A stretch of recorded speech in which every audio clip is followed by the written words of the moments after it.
Today it's time for a new Cubase tips video.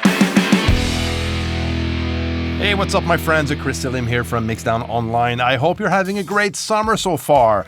Now let's jump in Cubase so I can answer several questions that were sent to me in the past few weeks, all related to Cubase. But first, if you're new here on the channel, subscribe, click that notification bell so you don't miss anything. And if you enjoyed the video and you think that the video is helpful, share and like. Okay, now I'm gonna answer question number 1, which goes like this. Hi Chris, I wonder how to send a few tracks to a group channel and then send those same tracks to another group channel. In other words, how can I send the same few tracks to 2 different group channels? Let me show you how you can do this in Cubase Pro if you're working with the Pro version, because there's a very easy way to do so. So I have a bunch of guitar tracks right here. I'm going to select them all. I'm going to go straight to my mix console, so this way it's going to be easier. I'm going to right click on those selected tracks and let's create a new group channel to route those channels into. So I'm going to click on add group channel to selected channels. I'm going to call this one group 1. Click on add track. Now all of those tracks, those guitar tracks, are routed, meaning that the output of those tracks are going into group 1, which is this group channel track.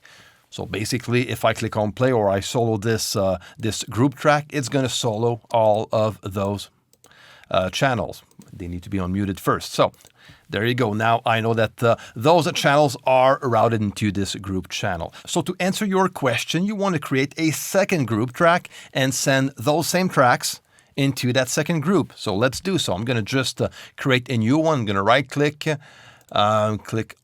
click on add a group track. This one I'm going to call it group 2. Click on add a track. There you go. Now I'm going to select my same guitar channels that I selected at first. And I'm going to make sure that quick link on top is selected. Now, if I go on top and I click on racks, you're going to see, let me unzoom a bit, you're going to see direct routing. If this is not checked on, make sure it's checked. And then you will see at the bottom the direct output tab that you'll be able to click on, and that will show you the direct output of those channels. Right now we have the same group 1 as we have on top. Okay, so what we're going to do, we're going to click on the second row and we're going to look for group 2 that I just created, and there it is. I'm going to select it and I have my group 2 on those channels as a second output. But you're only going to be able to see that second output on the direct routing tab. So to activate them, make sure all of your tracks are selected and just click on group 2 in my case, and that will select the second group. Now the problem I have right now is only one of those outputs is selected. So to fix that, let me go back and select the first one. And I'm going to keep my finger on shift. And then I'm going to select the unselected output. And now everything is going to become blue. That means that all of those outputs are activated. Okay, so now you have several outputs activated for those selected channels. So if I click on play and I solo the first output, the first group, I have those tracks playing. If I do the same with the second one, I can do the same with both. So this is how you can route your track or tracks into 2 different group channels by using the direct routing out of Cubase Pro. So I hope that was helpful. Let's jump on question number 2. Hey Chris, how can I run playback at half speed to address high pass filter issues? Can this be done in Cubase? This is related to a video that Warren Ewart released not too long ago, where Warren plays back his mix in half speed to address some issues.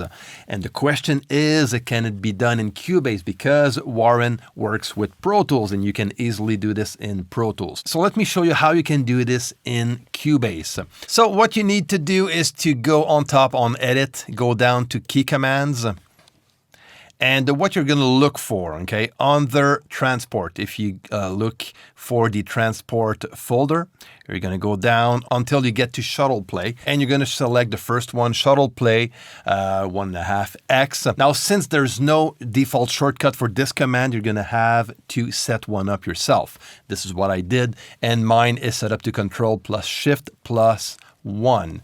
And this is how it's going to sound like when I'm applying that command.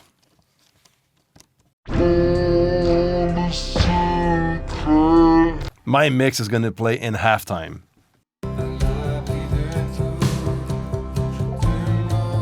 This is at regular speed.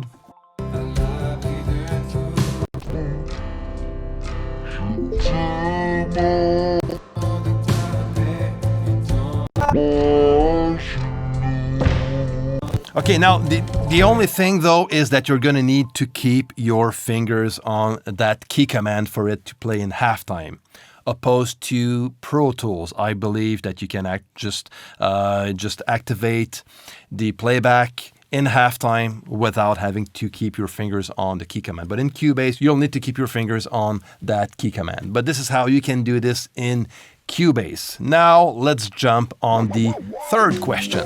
How can I transpose the whole chord track up or down by 1 or 2 tones? Very simple. I have my chord track on top, and this is where I have all of the chords for the verse and the chorus of my song. If I want to bring that up by 1 or 2 tones or semitones, what I need to do is to select directly in the chord track to select all of those chords. And right on top, I have the root key. Okay, and the root key now is set up to E because my song is in E minor. What I'm going to need to do is just to click and select the one. If I want to go a semitone higher, I'm going to select F.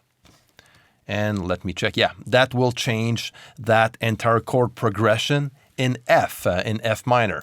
And so on. So if I want to go to G, this is what I need to do. If I want to bring that to a major key instead, this is what I'm going to do, and so on. So this is how you can do it. You have to make sure, though, that you have the list view on top. If you don't see that info line here, you're going to need to go on top right here into the setup window layout and make sure that info line is selected.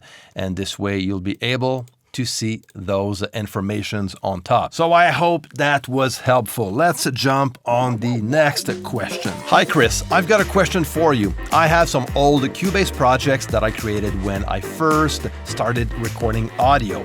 I made the mistake of putting them in the same folder, so of course all the audio files are mixed up. Is there an easy way to separate the audio files belonging to each project into different folders? Okay, so let's check this out together. I'm going to explain to you what he means here. Okay, so I'm going to open my Finder or File Explorer directly on Windows, and let me just go straight to my folder. So I have like a beats folder. This is a folder where I have like several Cubase projects.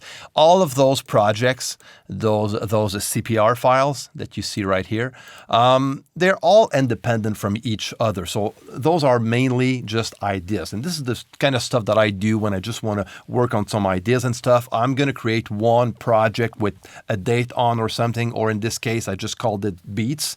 And those are going to share the same audio folder that is right here. So all of those files, audio files that I have in this folder, are used by those CPR project files. Those CPR projects files are not necessarily a different version of the same song.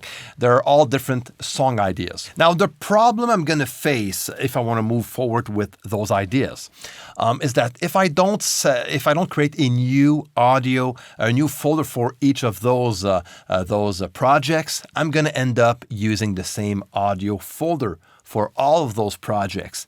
And at some point, I'm going to be playing in some a kind of a danger zone, because if I, like, let's say for example, I still have my my song open. If I click on the pull, all of those files are into a specific audio folder. Now, if I have another project using the same audio folder, those audio files are not necessarily going to be shown in this project's pool. So if I delete them, I risk on deleting a useful file that is used by the other project sharing the same audio folder. So I'm going to need to separate them and just create a new project folder for each of those projects. So to do so, very simple. So let's say I want to do this for this project. I'm going to click on File. I'm going to click on Backup Project. And this is the way to do it. Click on Backup Project. And there you go. Now I'm going to select myself a new folder. So let's click on New Folder. And I'm going to select that folder. Click on Select Folder. And then it's going to, let me call this one New Song. And I'm going to see this window. I'm going to make sure that Remove Unused Files is selected. So basically, it's only going to keep and copy the files that I'm using within this project only. It's going to copy those files into the new location. And that's it. Now, my song is called New Song right on top. And it's linked to the new audio folder. Let me go and get it. So now I'm into my new folder. I have my new song.cpr, which is my Cubase project file, and I have the audio folder. And all the audio within that folder are related to this one CPR, this Cubase project only, nothing else. So this is how you can do it. So just open one at a time all of your Cubase projects and just click on File, go down to Backup Project, and just choose a new location for each of them. And this is how you'll be able to separate them all so they can have their own audio folder. I hope that was helpful. Now for the last question, I'm actually going to go back to my previous Cubase Q&A video. Someone asked me about how to add a section to a Cubase project. Let's say he wants to double up the verse or just add a pre-chorus to the chorus. So just add like a couple of bars or several bars between two sections of a song.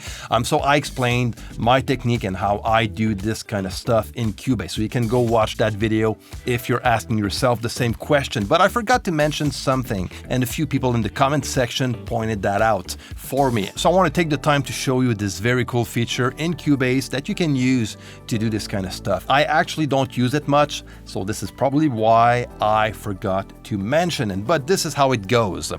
So I have this verse. So let's say I want to just add 4 bars.